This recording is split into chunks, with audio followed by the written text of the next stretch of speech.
What's going on, everybody? It's Joey back with another Millie Maker video for NFL Week 4. So before we get into all of that good stuff, go ahead, hit that subscribe button, please. It helps out a lot. Be sure to like the video, share, leave some comments, leave some questions if you want me to answer some of your fantasy questions. I'll be happy to do that. I check all comments and everything. Go ahead, follow me on Twitter at JoeyCarrion_, same handle as my YouTube. Also, be sure to check out the DFS Dose. That podcast will be out tomorrow where we break down the entire week 4 slate. But obviously, specifically for this video, we will be going over the Millie Maker for week 4. So let's get right into it. So we have an interesting week 4 slate. There's not really that many appetizing games, I would say. So there's a lot of good players that aren't on the slate. Specifically for running back. Running back is very thin this week.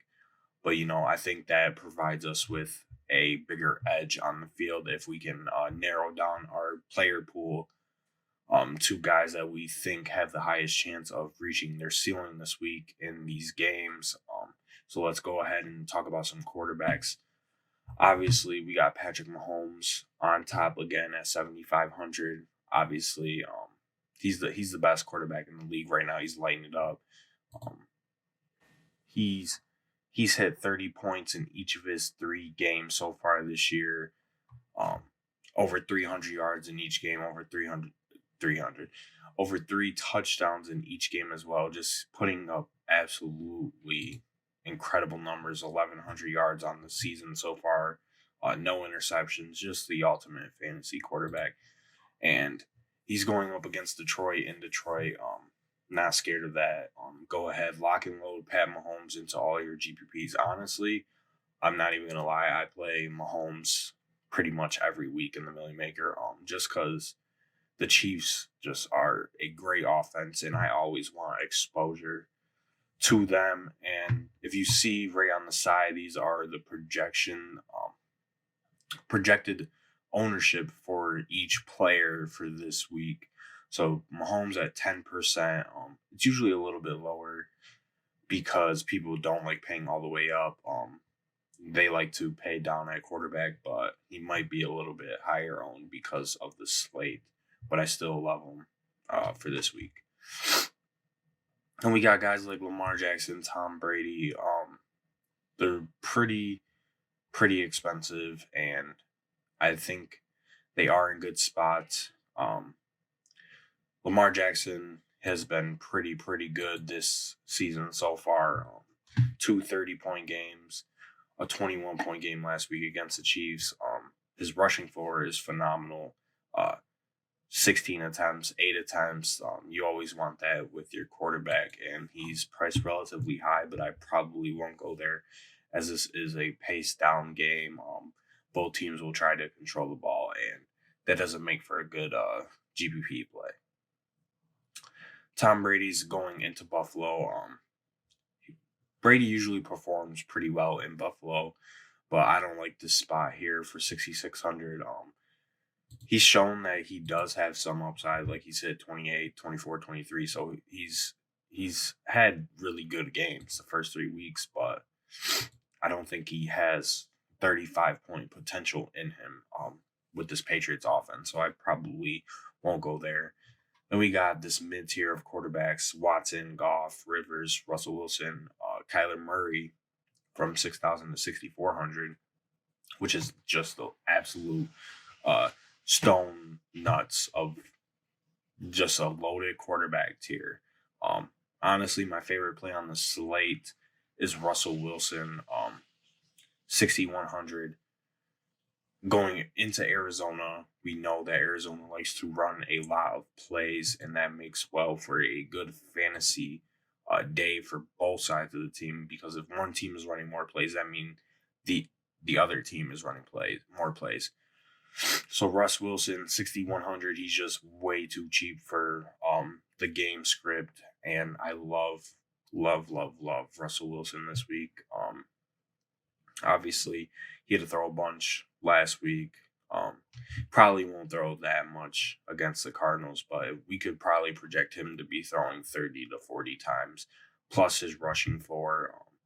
They're using him more on the ground this year than they did last year. He already doubled what he had last year in terms of touchdowns on the ground this season last week, and his price went down from his 44-point outing, which is ridiculous. So Russ Wilson is definitely my favorite play just for all of that information that I just said. Absolute smash play. So then we got Phillip Rivers and Jared Goff, respectively at 62 and 6,300, both in phenomenal matchups. Phillip Rivers going into Miami. We know that Miami is probably one of the worst teams you will ever see play on a football field in your lifetime. And their defense is just absolutely horrendous. Their rush defense is worse than their pass defense, I will say that, but it's somewhere that we want to target all year. So Phillip Rivers is definitely in play for me as well. And we got Jared Goff at home against the Bucks, who just got lit up by Danny Dimes. And Goff usually goes relatively unowned because nobody knows who to stack him with. They have three very capable wide receivers in Cooks, Kupp, and Woods, and Goff just doesn't get played for that sole fact that nobody knows who to pair him with. So if you could find, or if you prefer a certain wide receiver with Goff, I love Goff this week at home against a Bucks defense that is just not very good. Deshaun Watson is always in play for GPPs. But I will say the Panthers' defense has been pretty decent so far this year. And Houston is giving up a lot of pressure in terms of D-line pressure on the quarterback. And Carolina is one of the top teams in pressures so far. So I love the Panthers' defense this week, but I don't hate a Watson to Hopkins stack. You can never go wrong with that. Watson is a 30-point fantasy quarterback if he has an offensive line. So I love playing him in GPPs every week just because he has the ability to break the slate whenever he's on the field. Kyler Murray, I probably won't go there. He hasn't been that good. I mean, he's been decent. His floor is 19 points, as we could see right here, 19, 25, which is a relatively high floor, and you want that for cash, but he just hasn't shown that he can hit his ceiling.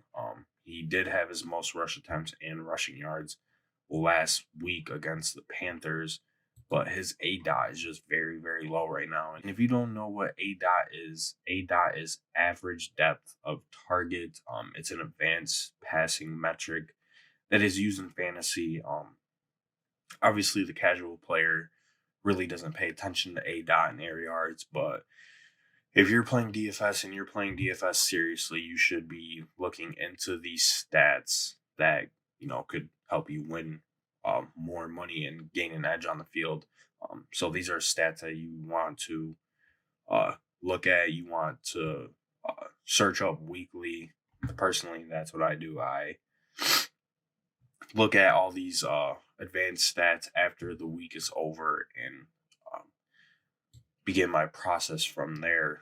So his ADOT has been around 5-6 yards, which is very, very low. And if we correlate that to his receivers, that means his receivers aren't getting deep targets, which means less fantasy points. So I think he's somebody that we want to stay away from until he shows that he could hit his ceiling. But just to end it off real quick, we got some cheap options at quarterback this week. Matt Stafford, I love Matt Stafford at 5,500. Definitely going to be a contrarian play. Going up against the Chiefs at home, they're going to have to throw a lot. They're going to be down in this game. Kenny Golladay, Marvin Jones, TJ Hawkinson are all in play for me. I think they have mismatches against the Chiefs secondary, and I think that Kerryon Johnson is going to not have a good day just for the sole fact that they're going to be losing. It's just that simple. So I love Stafford as a GPP option.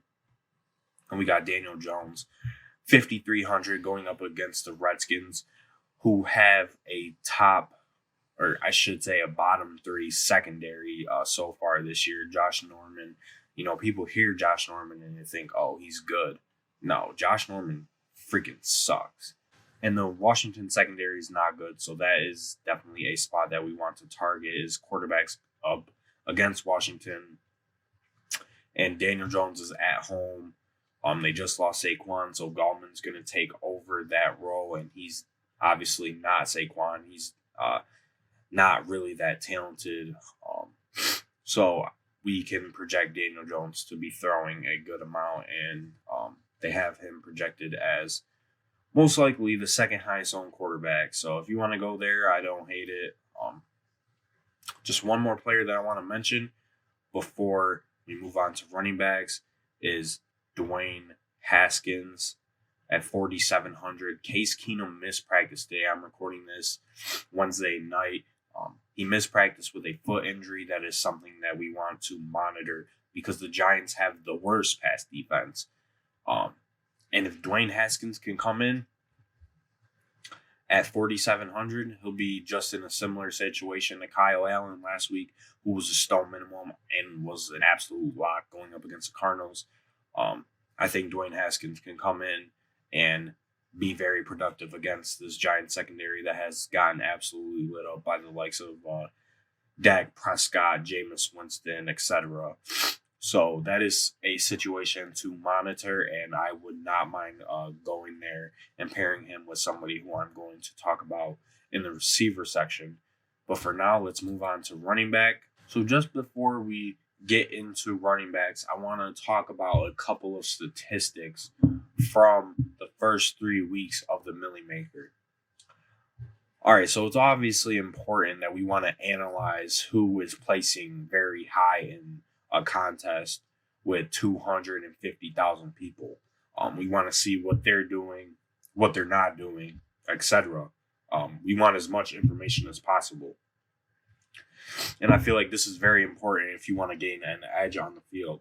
So 66.67% of the top 10 teams in terms of the Millie Maker each week have used a running back in the flex. That means basically 7 out of 10 lineups each week have a running back in the flex.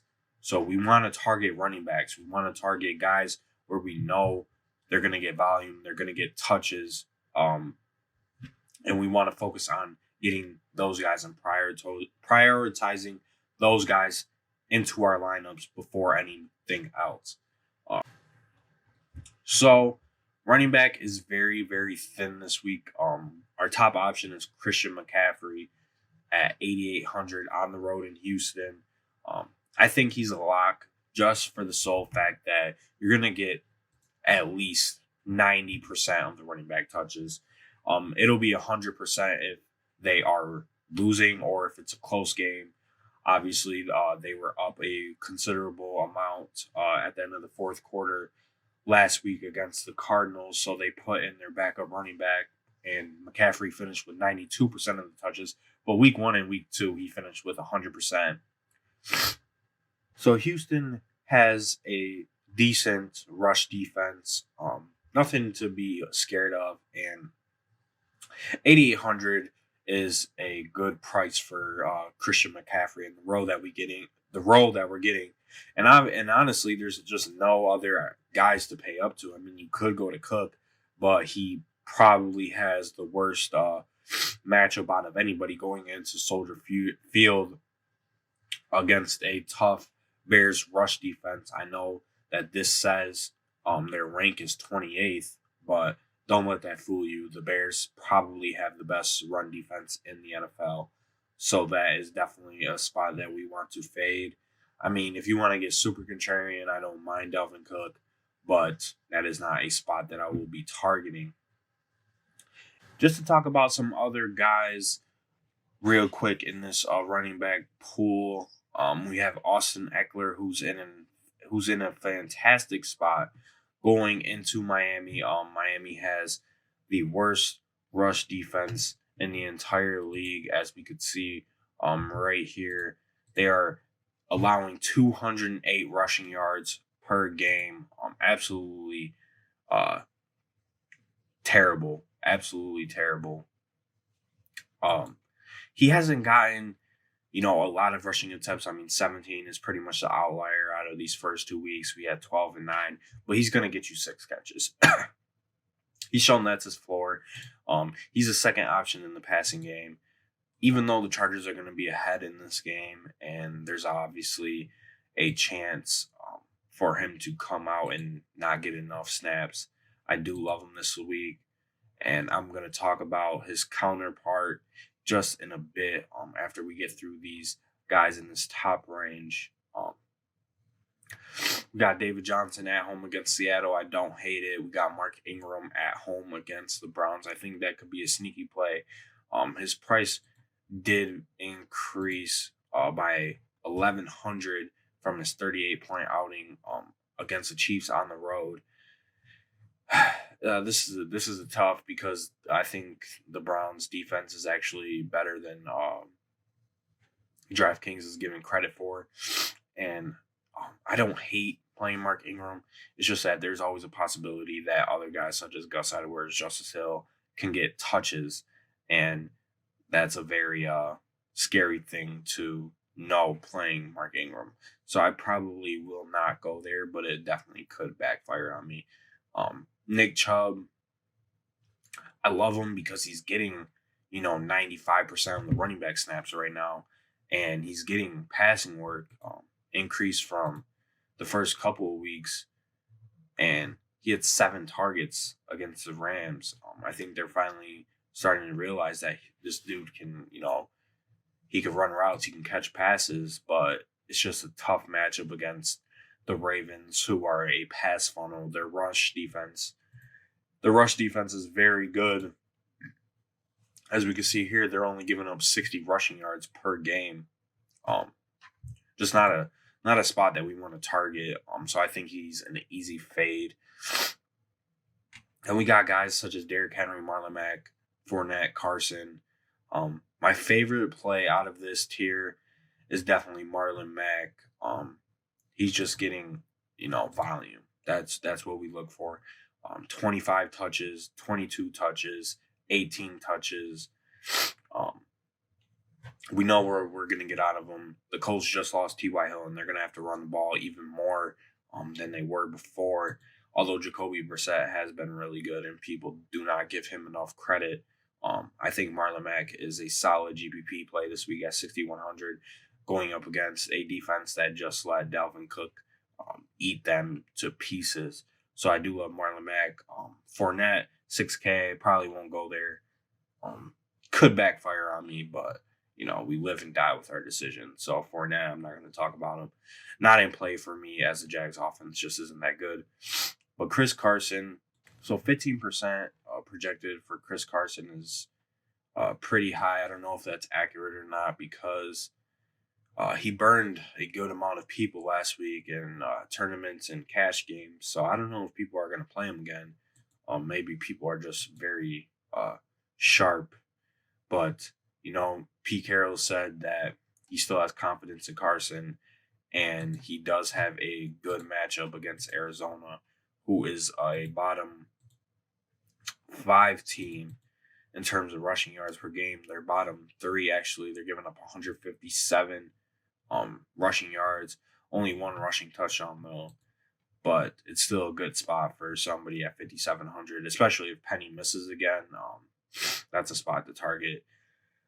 Then we got guys such as Josh Jacobs, Phillip Lindsay, who had a great game last week, Kerryon Johnson. I really do not like these guys. I think those are spots to avoid. Wayne Gallman is projected to be very, very high owned. This is more so for cash games. I think people will fade him in GPPs. Obviously, he's going to have a good workload with Barkley out now that he's the RB1, but I think he's an easy fade in tournaments. He's just not that talented. So I just want to talk about one more guy, and that's Justin Jackson.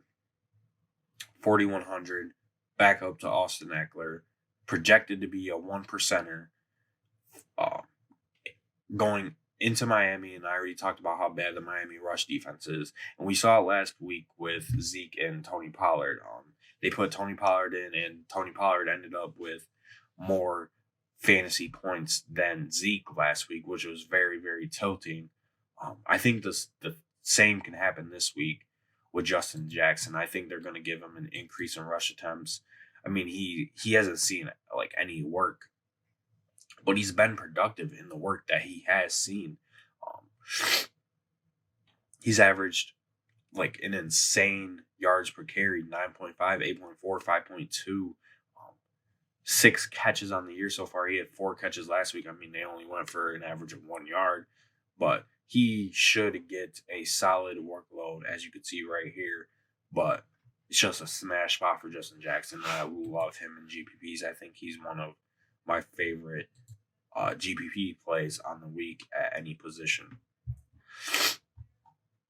So I think that's enough for running back. Let's get into some wide receiver talk. And just like I did with the running backs, I want to go through some statistics about wide receivers in the first 3 weeks of the Millie Maker. I feel like this is very useful information, and hopefully you've watched the whole video throughout and you're learning some new stuff. So through 3 weeks, the top 3 highest owned wide receivers on the slate have busted at a 77% rate. So that means more likely than not, the highest owned receivers on the slate, or projected highest owned, will bust. More so than not. Really, the only person who hasn't busted so far this year was last week, and that was Nelson Aguilar, as he had 24 points, and he was the highest owned wide receiver on the slate, in a good spot. But that is just something to keep in mind. When playing receivers, you usually want to get contrarian and don't want to target the top guys. Obviously, we got Keenan at 7,600, 25% owned. He's going to be the highest owned wide receiver. He's just seeing crazy usage, crazy targets, as we can see here, 10, 15, 17. That works out for 42 targets for the first 3 weeks. He's had over 100 yards in 2 out of 3 games. Just missed it week 2. Ridiculous amount of air yards. If you don't know what air yards is, it's similar to ADOT, as it's an advanced passing metric, but air yards is just the amount of yards that the ball travels in the air. And usually we want to target guys who have a large amount of air yards, because those are the guys that are getting the deeper routes and the deeper passes, which lead to more touchdowns, more fantasy points, etc. And he is number 1 in the NFL in air yards. So I think he breaks that trend this week. I think you should want to prioritize Keenan in your lineups.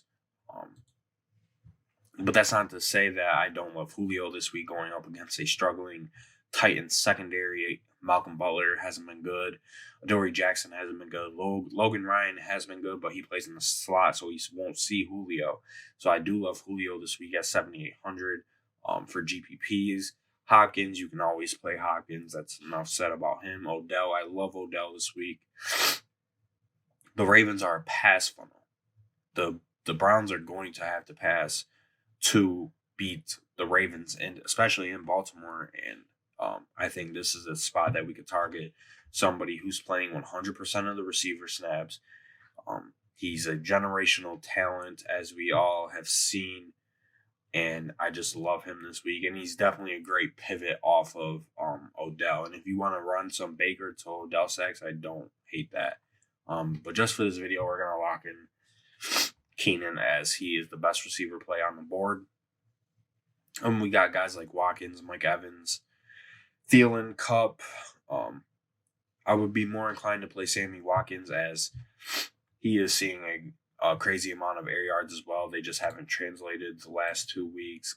Still seeing the most targets out of anybody in the Chiefs offense, only 10 points, 11 points, hasn't found the end zone. His time is coming. His ownership will be down.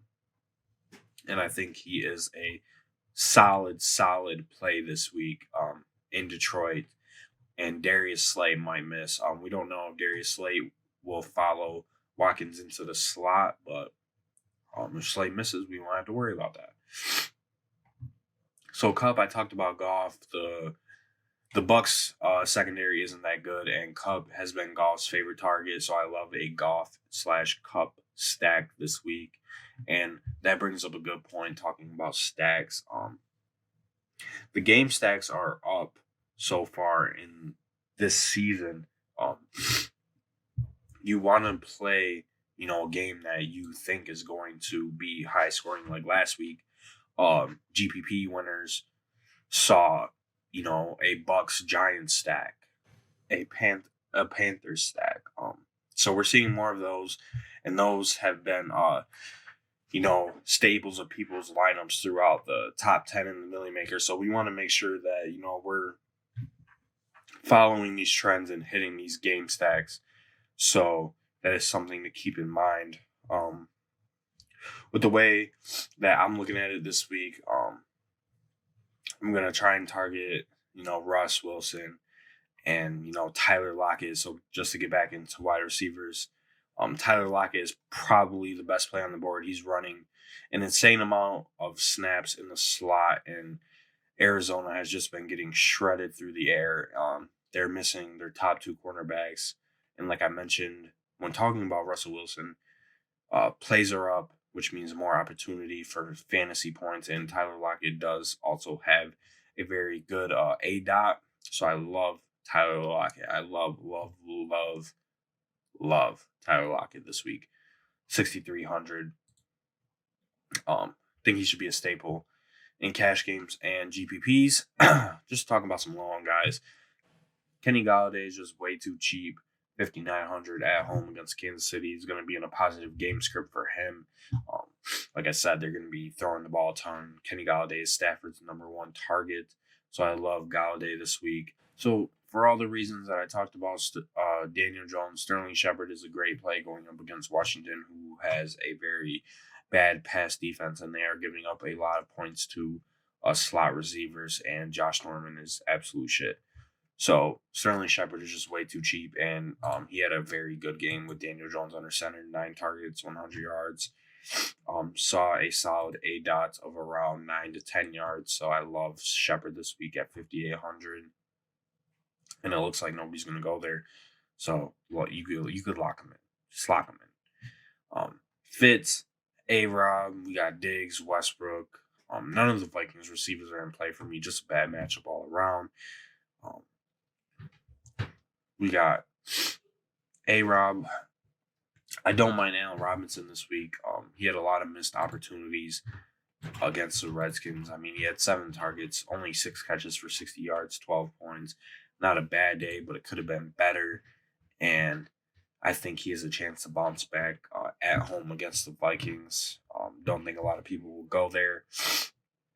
Then we got Demarcus Robinson, McCole Hardman, Christian Kirk. I love all those guys. Just love them, absolutely. But I just want to talk about, a couple cheap guys.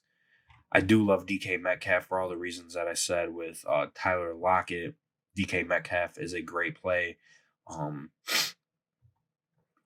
He's just been very good, and he's seen targets 6, 7, 6. Only 1 touchdown, but those will come. Touchdowns are very based on variance. So I love DK Metcalf this week. But just the one guy that I want to target is Terry McLaurin, and especially if you were listening to my spiel about Dwayne Haskins and McLaurin played together at Ohio State just last year, and that connection would be deadly in GPPs. McLaurin is going to be on this week, but that is one player that I would prioritize in my lineups. He's just been really, really good so far this season. 26 points, 17, 19, 7, 8, 9 targets. He's seen targets. His ADOT is very good. He has good air yards. The Giants' defense is just very bad, as we could see right here once this loads. If we take a look at their passing yards per game, they're allowing 332 passing yards per game. That is by far the worst in the NFL. So I love McLaurin this week. And especially if Haskins plays, that would be something to target. Um, obviously there's some cheap guys that you could take dart throws on. The number one guy that I would take a dart throw on this week would be Darius Slayton. Projects to be under 1%. And just for what I talked about with Sterling Shepard, the Giants are going to have to be passing. And I love Slayton this week. He is very fast. He's a prototype wide receiver, 6'3", 6'2". He runs a 4.4, fifth-round pick. I love him this week as a dart throw. Just play him. Trust me. His air yards were very, very good last week. I think he has a chance to burn Norman for a long touchdown in this game. Excuse me. If you want a low-owned wide receiver, he is the way to go, and it's a salary saver. But just to move on to tight ends, scroll up. Let's take a look at some of these top guys. We got Kelsey, Evan Ingram, Darren Waller, Mark Andrews, Delaney Walker, that bring out the top tight ends. Obviously you can always play Kelsey, but I think where we go is somewhere in this mid-range. I think the preferred option for me would be Darren Waller at 5,200. I know he had a good game last week, and we can't project him to hit 14 targets every week, 13 catches, 134. But he's playing basically 100% of the snaps for tight ends, and he's, looking like Carr's number one option, and honestly the number one option on the offense so far this season going into Indianapolis. They're going to have to pass, and Indianapolis is not that good against tight ends. So I do love Waller at 5,200. But just to bring up some stats, I feel like this is a stat video. I think week 4 is a solid week where I can start incorporating more, ideas into the video and talking about some useful information that could, help you gain an edge, as I said before. So one lineup out of the 30 lineups that have obviously been in the top 10 in the Million Maker, 3 Million Makers, 30 lineups, one of them has had a tight end in the flex. You do not want to play double tight end in the Million Maker, in GPPs in general. Tight ends just don't have enough upside to get you into the top 10. So if you're thinking about, playing, Evan Ingram, Travis Kelce, or Evan Ingram, Darren Waller, or whatnot, don't do it. Just you wanna make sure you have the best odds when you're playing these lineups. You want to make sure that your lineup has the potential to win and, at the slightest get a top 10, because if you're playing GPPs just to, double your money, like, you shouldn't be playing GPPs. You should be making your lineups to win. Obviously, I could say that I haven't won a GPP. I just feel like I have a good process, and I think, my time is coming. Obviously, I want to win the Millionaire Maker, but I think providing this information will help me, and if you've been watching these videos, it will help you too. So that is something to keep in mind. Do not play double tight end in the flex. But just talk about some other tight ends real quick. We can go through these kind of quick because my tight end pool is very condensed, as it was last week. I don't think any of these guys are in play in this range.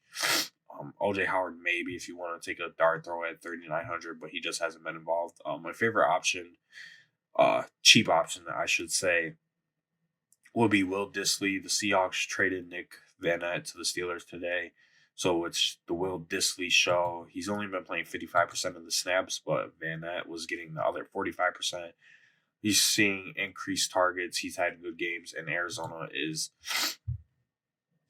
just very bad against tight ends and anything over the middle of the field. So we could project Dissly to get around 6 to 8 targets, which should lead to around 60, 70 yards and most likely a touchdown at a very cheap price tag. So I love Dissly. I love Lockett, Metcalf, Russ Wilson this week. I think that's a spot to target. Just one more guy, TJ Hawkinson, just for all the reasons that I listed with Galladay. I love Hawkinson. He's had 2 bad weeks. This is the time to buy low, especially if you want to pay down at tight end. I love Hawkinson this week going up against the Chiefs. Just to end the video out with some defense, I think the move is to pay down. And honestly, I love the Panthers this week. I mentioned it before. They're projected to be low owned. They're very cheap. It allows you to, get some other players into your lineup at 2,300. And I think they have a solid chance to get 8 to 10 points. And that's really all you need when you're, paying down at defense. Obviously, I like some of these defenses up top, like the Chargers. You can't go wrong with them at 3,800 against the Dolphins. Patriots defense has been really well. You got the Giants defense, which is 3,600. Like, if you play the Giants defense, you hate money, just period. So I think the move is to go down to the Panthers this week. And we got defense is just very, very rough this week. I mean, you could play the Ravens if you're not a believer in the Browns offense. I don't mind the Seahawks defense at 3,300 or the Bears defense at 3,400. The Bears D is, just ferocious, and you can't go wrong with playing them, especially at a cheaper price tag than some of these guys and projected lower ownership. But yeah, so my preferred option would be Panthers, and I'll probably be going there in just about every contest. But yeah, with that being said, that will wrap up this video for today. If you enjoyed it, please be sure to give it a like, subscribe, all that good stuff, ring the bell. I drop new videos every Thursday around 12 o'clock, 12:30. So be on the lookout for future videos. But that is it from me. Also, be sure to follow me on Twitter. I'll put the Twitter on the screen. Be sure to follow me on there. And I will be back next week for a Millie Maker Week 5. And I hope you guys can potentially win a solid GPP this week. Thank you guys. Have a phenomenal day.